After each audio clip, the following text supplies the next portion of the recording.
That ugly eyesore has got to come down, Mr. Hayes, right now or else. The voice cut through the quiet morning like a dull blade.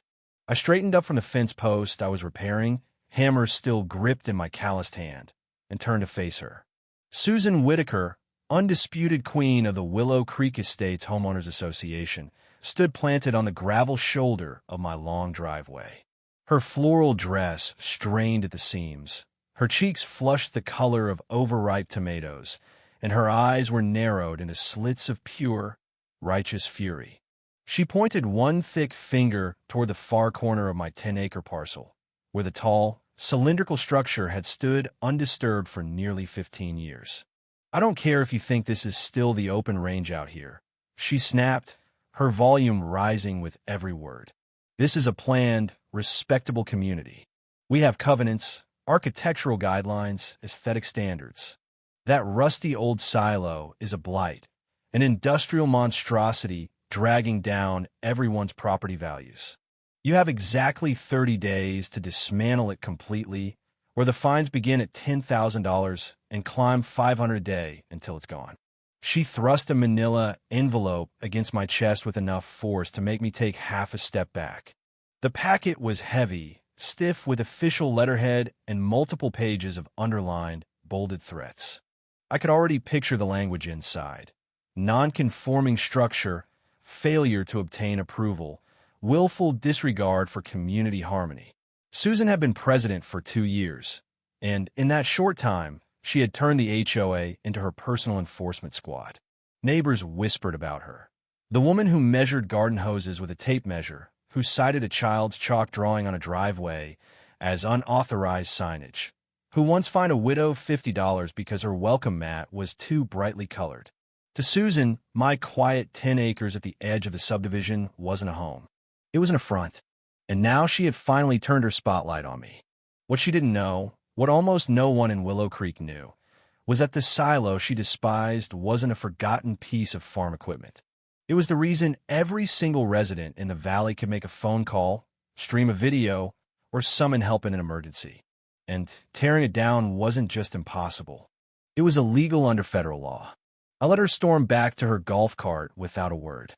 Watched the beige vehicle disappear down the winding road toward the cookie-cutter houses.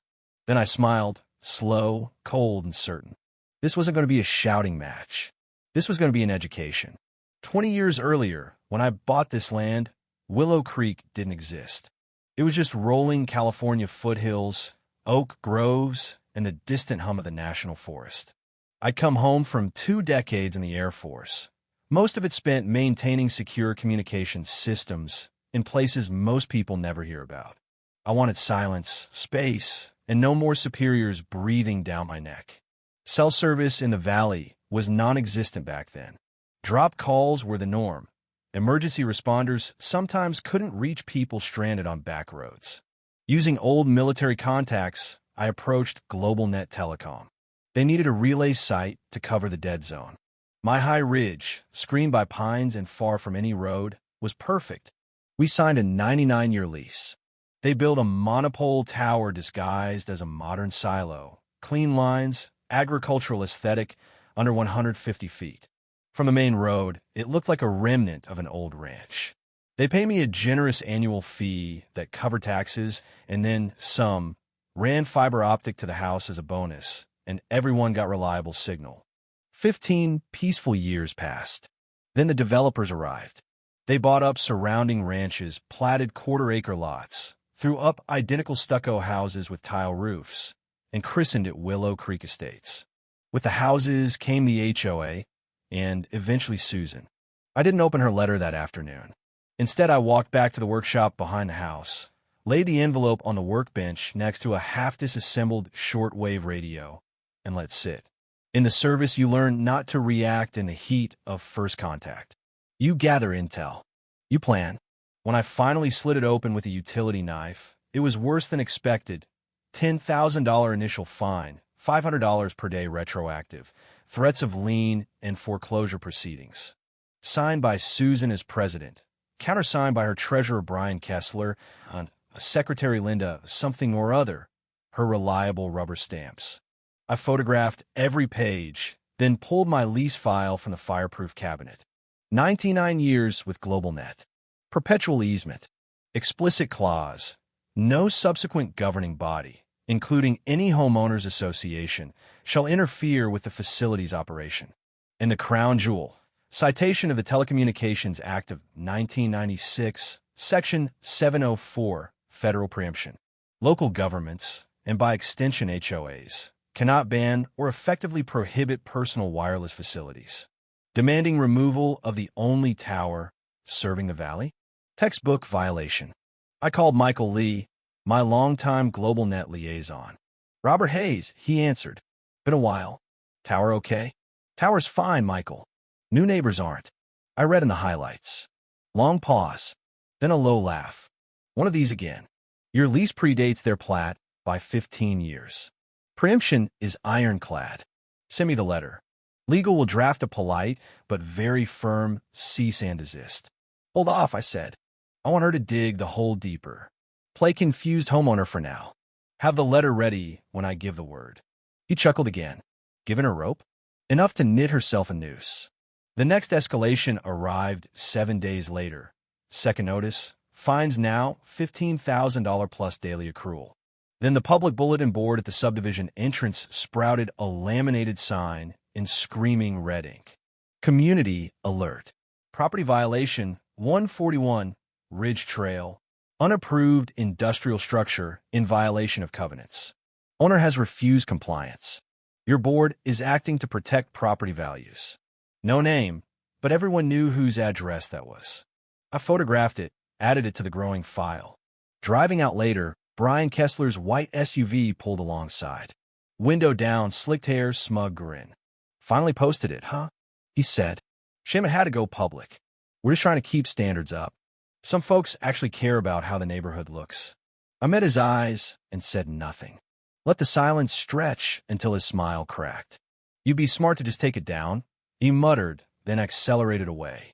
That was my cue. Time to build the coalition. That evening, I walked the winding streets at dusk. People were out watering lawns, walking dogs. I started with Margaret Thompson's rose garden. Beautiful blooms, I said. She looked up, wary at first, then relaxed a fraction. Thank you. You're Mr. Hayes, the one with the structure. That's me. Just wanted to introduce myself properly. Heard the HOA can be enthusiastic. She lowered her voice. Enthusiastic is polite. They fined me last month because my garden hose wasn't coiled in a perfect circle. We talked 20 minutes. Margaret and her husband had been original owners. Fined repeatedly. Wrong shade of gray on the birdbath. Unapproved flag design. They were angry but intimidated. Next house. The Martinez family watching kids on a swing set, now painted dull beige. Used to be bright blue, the father told me quietly. Kids loved it. HOA said children's play equipment must match earth tone palette. We spent a weekend repainting. By the time the moon rose, I'd spoken to 7 households. Everyone had a story. Susan's power rested on isolation, making each victim believe they were alone. I called David Ramirez, retired Marine gunnery sergeant, whose flagpole stood exactly 2 inches over the 6-foot limit. We met in his immaculate garage. This about Susan? He asked immediately. About the HOA, I corrected. She's the symptom. The disease is unchecked authority. I showed him the letters, the sign, the escalating fines. He nodded slowly. Classic divide and conquer. Isolate targets, apply pressure, overwhelm with paperwork until surrender. We need to consolidate, I said.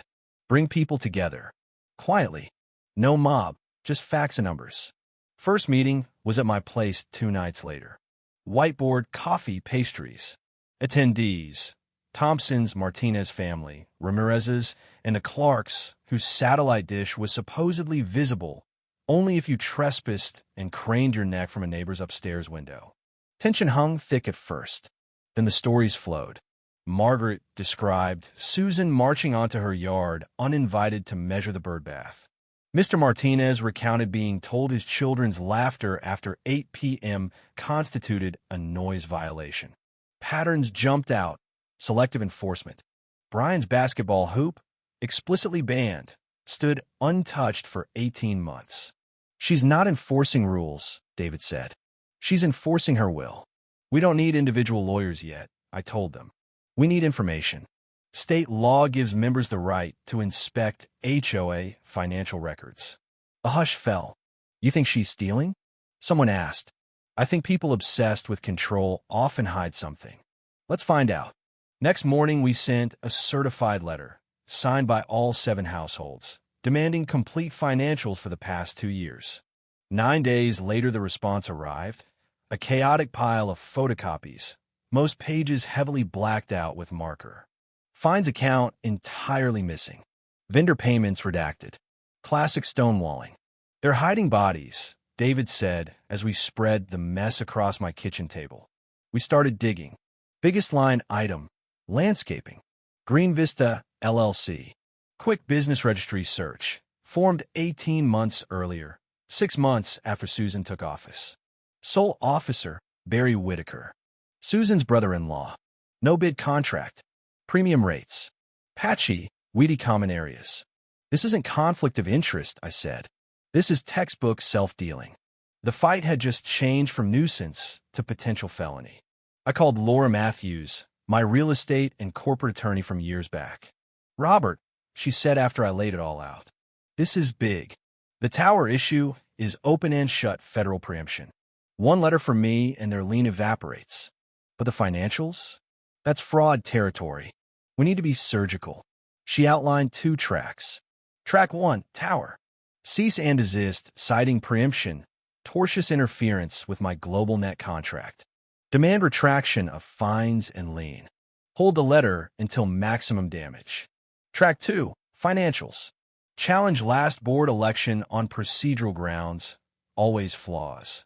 Inadequate notice, proxy irregularities. Force special meeting. At that meeting, stand up and ask polite, devastating questions in public. She also ordered a certified survey of my boundaries and easement, pink ribbons and stakes marking every inch. Susan saw the survey crew. Her response, emergency board meeting in 2 weeks. Agenda, authorize lawsuit against me, ratify lien. She sent a community-wide email painting me as the selfish outsider, jeopardizing harmony and values. Our group went door to door, not arguing, just inviting. There's a special meeting about the man at the end of Ridge Trail. Susan will present her side. We think everyone should hear the full story. It'll be informative. I prepared meticulously. GlobalNet provided a formal support letter from their VP of operations. I built a short PowerPoint, old dead zone map, redacted financials, Green Vista registration, easement survey, and the kill switch. I asked Michael Lee for temporary remote shutdown authority on Tower 734. Highly irregular, he said, but given the interference lawsuit risk, I can get NOC authorization. You'll have 5 minutes. The night arrived. Community center packed, standing room only. Susan in a garish pink suit, gavel in hand, beaming triumph.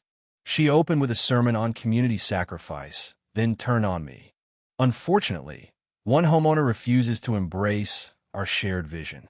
This industrial eyesore violates every standard we hold dear. We've fined, we've warned. Tonight we vote to authorize legal action and ratify the lien. Before the motion could be seconded, I stood. Madam President, may I have 5 minutes to address the homeowners? She hesitated, glanced at Brian. 2 minutes, she snapped. I connected my laptop to the projector. First slide. A few unanswered questions for the board. My name is Robert Hayes. I've lived here 20 years before Willow Creek existed. I helped solve a problem we all faced. No cell service in the valley. Slide. 2005 coverage map. Giant red dead zone. Slide. Photo of the silo. This structure provides the signal every one of you uses daily. Your president wants to tear it down. Illegal under federal law. Slide. Telecommunications Act excerpt, GlobalNet letter. But this isn't only about my tower. It's about how this HOA is run. Slide. List of petty violations against neighbors. Birdbath, swing set, flagpole. Where do the fines go? We requested records, as is our right. Slide. Redacted bank statements. Why are vendor payments blacked out? Why is the fines account missing? I turned to Brian. Perhaps the treasurer can explain. He went white. Or perhaps explain this. Final slide. Green Vista LLC registration. Barry Whitaker, Susan's brother-in-law. Why no bid contract to the president's family? Why inflated rates for poor work? Room exploded in murmurs. Back to the tower, I said. Let's do a demonstration. I held up my phone, dialed NOC on speaker. Authorization code Delta 7 Alpha. Temporary diagnostic shutdown. Tower 734, 5 minutes. Confirmed. Shutdown in 543. Phones died across the room. No service. My daughter's allergy monitor is offline. My wife's alone. She just had surgery. Panic rippled. People stared at Susan. This, I said quietly, is what your president wants to make permanent. For aesthetics. The crowd turned. Shouts, turn it back on. Are you crazy? Susan's face drained of color. She banged the gavel uselessly. David rose to his full height. I move a vote of no confidence in President Whitaker and the current board. Seconded, for one of her own former supporters. Vote passed overwhelmingly. 3 nays. Susan, Brian, 1 loyalist. They were removed on the spot. Margaret Thompson stood. I nominate Robert Hayes to chair an interim committee to audit finances and restore order. Passed by acclamation. We voided a year of fines. Terminated Green Vista immediately. Hired a forensic accountant. The audit was devastating. Personal charges, dinners, spa trips, online shopping, disguised as board development. Fines funneled to a secret account. Landscaping overbilled 40%. Findings went to the district attorney. Embezzlement and fraud charges followed. Susan sold her house to cover legal fees and restitution. Last I saw, she was loading boxes into a moving van, refusing to meet anyone's eyes. We rewrote the covenants, eliminated absurd rules. Swing sets turned blue again. Bird bads colorful. Flagpoles unrestricted. Newsletter became announcements of barbecues and welcome parties. My ridge is quiet once more. The tower hums.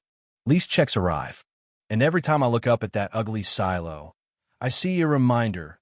Truth, patience, and a few good neighbors can dismantle even the pettiest tyranny. What do you think, friends? Have you ever dealt with an overreaching HOA, a neighborhood bully with a title, or any kind of quiet injustice that felt unstoppable until someone pushed back? Drop your stories in the comments. Tell us where you stand.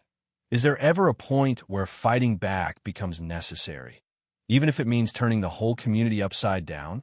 Or should people just keep their heads down and comply? I read every comment. Let's talk about it.